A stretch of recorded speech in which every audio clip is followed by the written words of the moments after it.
Sunday evening in East Central Kansas. The cascading sun dissipating now as our Kansas City Chiefs are entering game. You're listening to Sunday Night Primetime on KOFO, the Jacobson Report. John Jacobson here with Blake Griffin in studio on the home and away voice, the Kansas City Royals and East Central Kansas #1 country station, 1220, 103.7 FM, streaming live and on podcast. And Blake Griffin, we return to our presidential prognostications in this great election year. I will be anchoring coverage live all of election night. We're going to have embeds in the big races, including Pete McRoberts, a fellow Iowa brother from another brother, who will be embedded in the Sharice Davids camp there in Kansas City on election night. Also, we'll be over at reporting from Dr. Reddy's headquarters, highlighting the big congressional race for Kansas 03. And of course, we've got our local coverage here. A lot of big state Senate and state rep races for Franklin and Miami and Anderson and Douglas and all the counties in the area. We're going to be covering it all from here all the way up to Kansas City.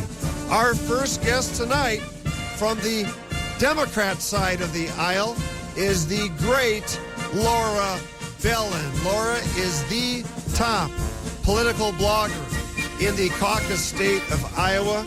As such, she is sought out on other radio networks as well as C-SPAN and national news for her expertise in handicapping the presidential race from its nascence every four-year cycle in Iowa, out of Des Moines and the obscure hamlets that populate and matriculate all throughout the Hawkeye State. Laura, welcome to this forum here. We've been on other radio venues. It's great to have you join us in the KC Metro and Exurbs. Good to be here, John. Laura, I'm an old man. I think this is my 17th presidential cycle while I have been alive. I honestly remember Nixon, Humphrey, and Wallace. I can remember the Bobby Kennedy and Martin Luther King assassination. So I have memories of 15 of these 17 races. I know we've had some close ones before. JFK and Nixon in 60, Nixon and Humphrey in 68, Ford and Carter in 76. Who can forget about Bush v. Gore in 2000? But Laura, this looks to be a tight one. I'm teaching 2 statistics classes, and everything to me looks like it's within one standard deviation and within the margin of error. Help me handicap this thing from your vantage point as more of a Democratic prism viewer. Well, I'm going to boldly predict that on election night, you are not going to be able to call a winner by the time you go off the air. This is a great point. It's going to be a day or two before we see the dust settle. But I will say it does look like a very close race right now. But a polling error in one direction or another, we had in 2012, there was a polling error in several states that favored Mitt Romney. And, of course, in 2016, it was the other direction. The polling error was for Hillary Clinton. A polling error like that could lead to one or the other candidate winning with over 300 electoral votes. So Precisely. It may end up not being as close an election as it appears right now, but certainly I don't want to predict what's going to happen. I would say that, I would rather be Kamala Harris than Donald Trump for a few reasons. The Harris campaign has a much better ground game going on. They have dozens of field offices in the swing states, particularly in North Carolina and Georgia. I think they are far outpacing the Republican ground game. The Republicans have outsourced a lot of their field operations to super PACs. Yep. Some of them funded by Elon Musk. These are people without a lot of experience. I think Charlie Kirk is doing some stuff too, but he's a newbie at this. Charlie Kirk, But I think that was a mistake to do that for them, and that can, in a close race, a half a point that you can get from a good field operation, that could be decisive in some of these states. So that's one reason. Another thing is Harris right now has several top-notch A-plus surrogates. Barack Obama did a big rally for her in Tucson on Friday. On Saturday, he was in Las Vegas. Governor Tim Walz of Minnesota is going around. And Donald Trump is doing a lot of rallies. J.D. Vance is doing some events, but he's not as active And there aren't as many high-level surrogates getting that local media coverage, generating the local excitement for Trump down the stretch. So that's another reason why I would say. And then also just the message discipline. I think even Republicans would have to admit Donald Trump, that's not his strong suit, the message discipline. And I think when you're making a closing argument to voters in a race this close, that could turn out to be important. Salient Points by Laura Bellin. Laura, you've got an awesome website and Facebook and social media presence on X. Do you want to tell our KC area listeners where they can find you? Yes, I'm online at bleedingheartland.com. There's also a Bleeding Heartland Facebook page. I'm on most social media, X, Blue Sky, etc., at Laura R. Bellin. And I also have a free email newsletter that's called Iowa Politics with Laura Bellin. And Bellin is spelled B-E-L-I-N, folks. B-E-L-I-N. Laura, a traditional L-A-U-R-A spelling there. She's very easy to find on social media. Laura, you make some great points. You stole my thunder, but I love it when my guests do this. I don't know how we find out on election night when we've got these large states that will still be counting, like what I call them the Big Ten the Rust Belt. I think, Michigan, Wisconsin, Pennsylvania, all could take a while, Laura, don't you think? Absolutely. And the only way I think we would get a call on election night is if something very unexpected happens. If it turns out, for instance, that North Carolina or Georgia go for Harris, that would make it very difficult for Trump to get to 270 electoral votes. But I expect, as I said, it will be a day or two before we know what's happening. Remember that in a lot of states, people are voting by mail, maybe not as much as in 2020, but there will still be a lot of mail ballots, and those can take a long time to count. Yes, here with Laura Bellin. So, Laura, I agree. I have a theory, too, just because of what's happened over the course of my life. A lot of times, races break very late sometimes. Certainly that was the case in 1980, and it really almost catapulted Humphrey to the presidency in 1968. He overcame being far down to Nixon in the polls and almost won that. And, of course, you can make some other arguments that Jerry Ford almost closed it against Jimmy Carter, couldn't quite do it. Laura, we've got basically 7 or 8 battleground states. I think there's a consensus that it's Georgia, Arizona, Nevada, North Carolina, Michigan, Pennsylvania, Wisconsin. I'm probably missing one here off the top of my head. Nebraska 02 maybe. But Laura, is there a kind of a strain of thought that sometimes states will break almost together, that it won't be maybe a 4-3 split, but it might be 5-2 or 6-1 in the final analysis? Oh, yes. I'm trying to remember now which one of the longtime Republican strategists, whether it was Rick Wilson or Stuart Stevens, but he said almost the same thing that you just said, that a lot of times races break late, and he in fact predicted that the bottom was going to drop out from under Trump around October 20th. That 1980 election was closer than people remember. Carter was a little behind Ronald Reagan, but really not that far behind until those last couple weeks before Election Day. And then it ended up, of course, being a catastrophic election for Democrats, not only in the presidential race, but they lost, I think, 12 Senate seats in 1980 as well. So it certainly could happen that in a lot of scenarios, if you look at some of the election forecaster websites where they're running thousands of simulations, it's not that unusual for either Trump or Harris to sweep all of those 7 swing states. I mean, I would be more surprised if Trump did that, but it's very possible, like I said, that it could end up being more than 300 electoral votes for one candidate or the other. I tend to think that someone's going to get 300 electoral votes. I hope it's the case. I hope it's not where Nebraska 02 ends up tying the thing at 269. I think I'll have to jump off a ledge. I don't think I can handle that. Then I'm done. Then I'm all shot to pieces. Laura, you have a great eye on the national races, and I know you don't live in Kansas City here. You're up in the Des Moines area, but you are familiar with the Democrat incumbent down here, Sharice Davids. She's running against Dr. Prashanth Reddy, MD, a veteran, the Republican who won the primary. at this juncture, do you think it leans blue right now that Sharice Davids would be the odds-on favorite to retain her seat? I think so. I don't think that there is an intense anti-incumbent sentiment right now.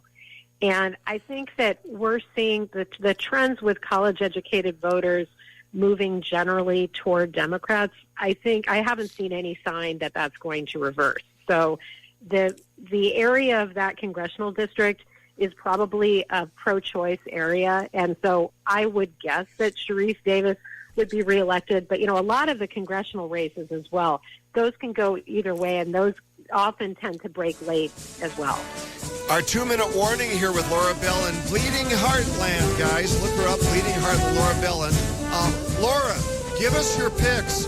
Who wins the Senate nationally? Who wins the House of Reps nationally?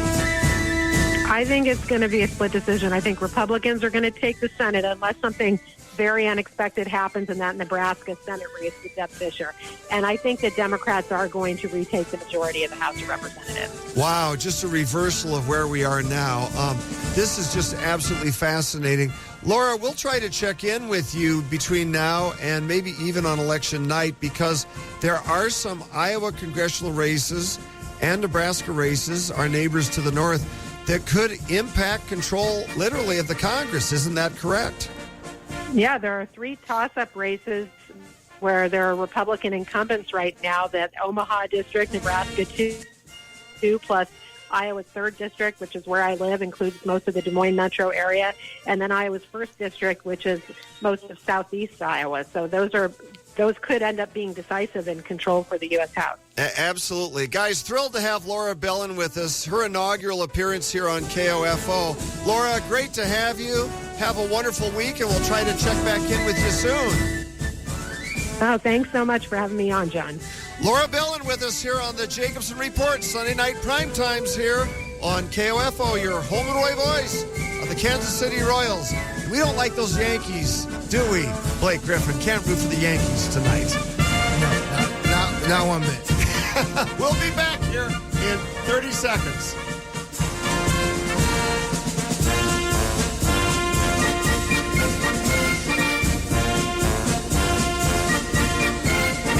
John Jacobson here with you on the Jacobson Report, Sunday night prime time on KOFO 1220, 103.7 FM, streaming live.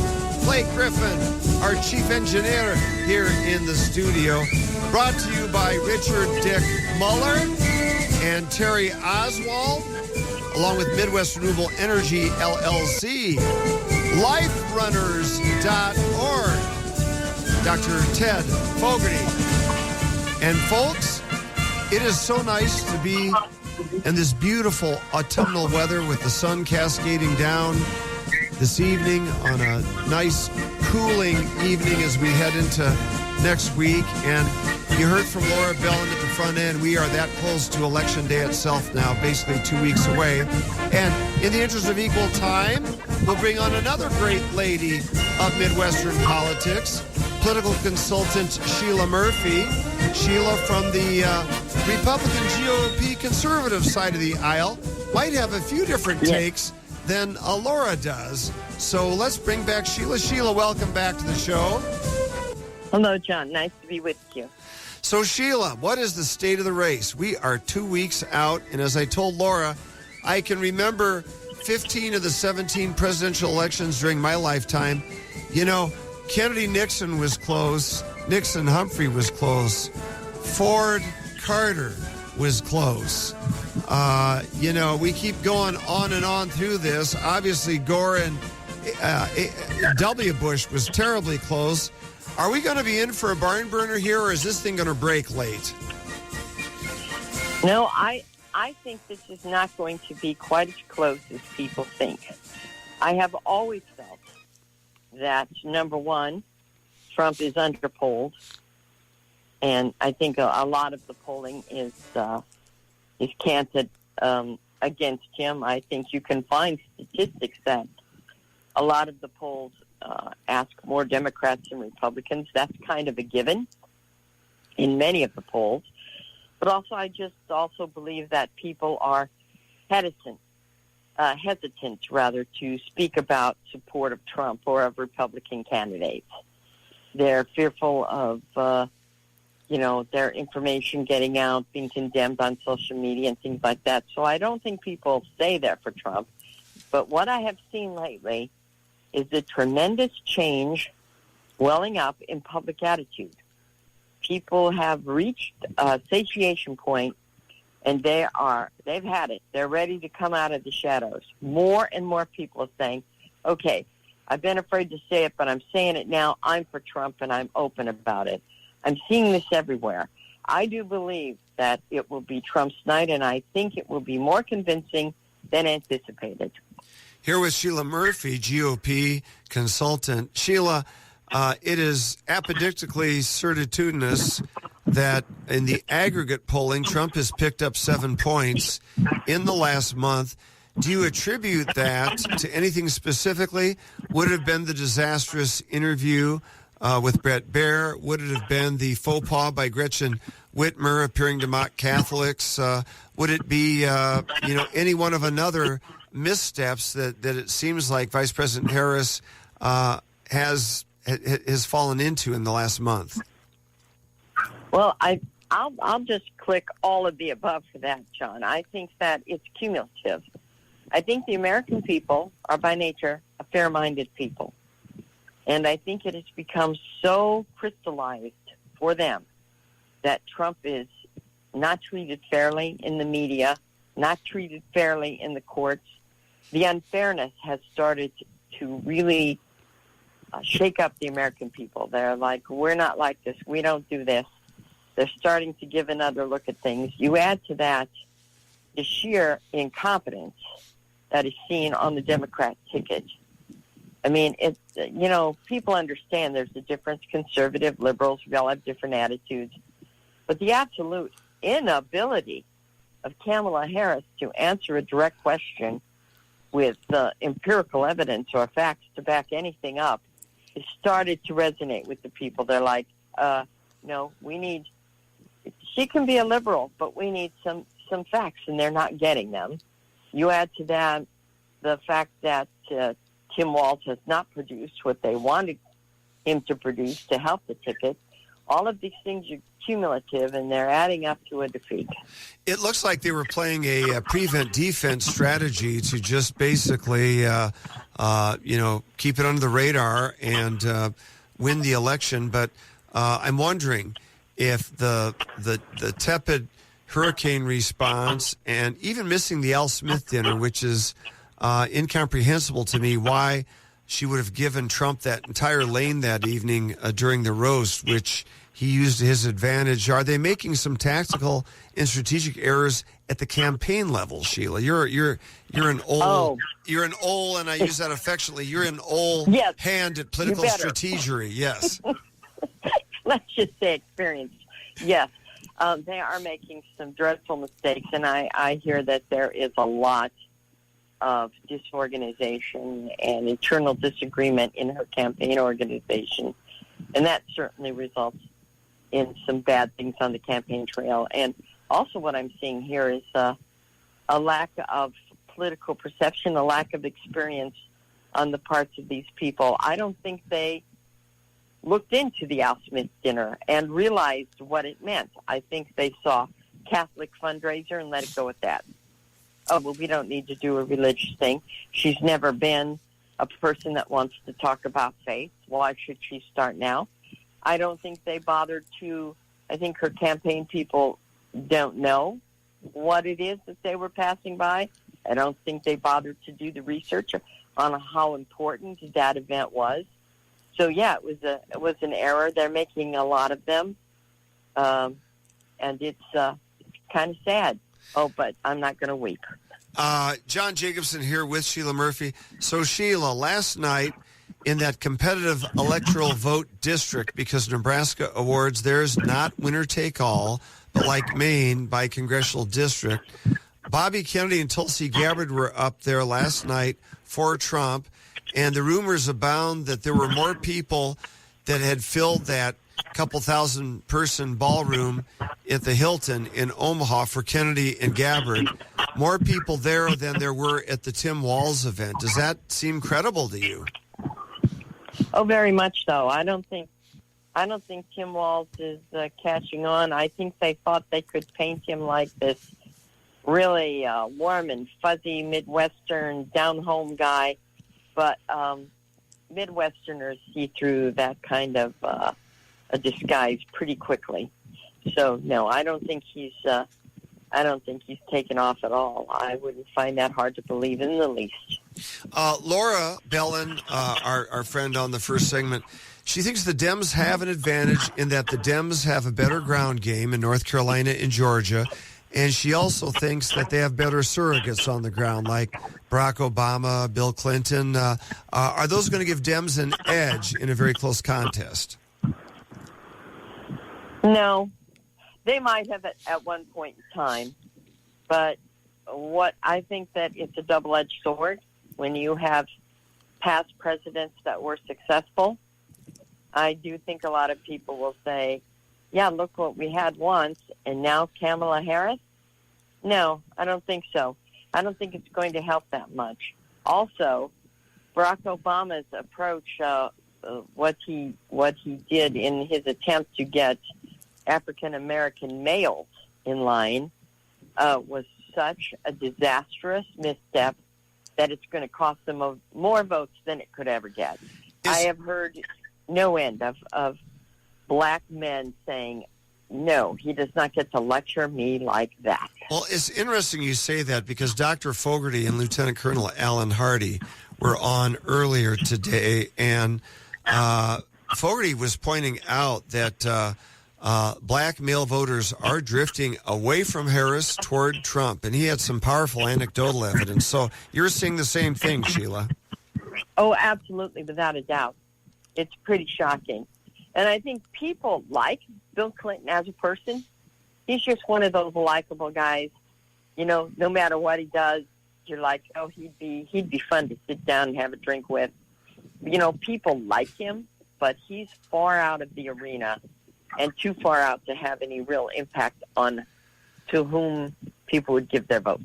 Well, such that waitresses in the one restaurant that he was stumping in the other day thought he was Joe Biden. So you know how quickly they forget who we are, Sheila Murphy. That's very sad. Sheila, let's look at the Congress, because obviously this is going to be a huge deal, control the Congress. It is literally on the razor's edge right now. The Senate right now is 51-49. The House, the GOP, has maybe really a 3-vote advantage. Literally, Iowa or Nebraska or Kansas could decide the outcome of who controls the House of Representatives.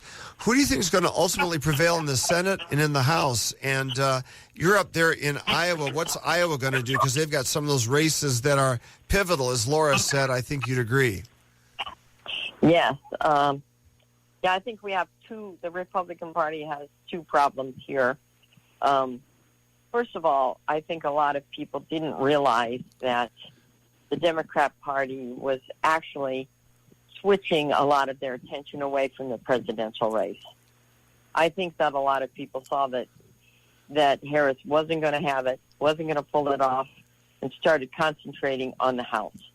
I have seen this trend nationally in Democrat attention to House races. And I think they're pulling out all the stops. And I think that another problem they have is that conservatives get very frustrated with so-called rhinos. I've been among them. Really? You don't say. You know, oh, go away.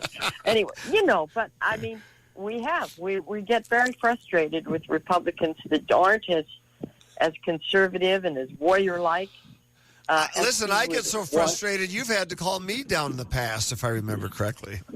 John, I've had to pull you off the bridge so many times, you can't even count. But nonetheless, yes, but this is not the time for that frustration. I've been out there preaching to people, this is not the time for that. You got to have the R by your name. Even if you're a rhino, you know, if you don't have the strong conservative that got the nomination, suck it up, vote for the R and do better next time. But and that's predict the message we have to get across now. So will they get it across, though? Predict who holds control of the Senate and the House after November 5th? I'm afraid. I think the Republicans win the Senate, and I believe the way it looks right now, by a very narrow margin. I'm afraid the Democrats will take the House. You and Laura see identically on that. Now let me try one other opinion here as we do our outro. Blake, hit the music here. We're just about to conclude the show, but Sheila, Laura says there's no way we're going to know on election night, and I'm afraid she's right because I think the media won't call it early for at least the conservative side of the ticket, and we're not going to have 1.2 million COVID ballots in Pennsylvania, but do you see this thing dragging out several days in close Big Ten states with lawsuits and acrimony? Unfortunately, yes, I do. However, I believe that from Trump on down, there has been a lot of naivete on the part of Republicans in the past.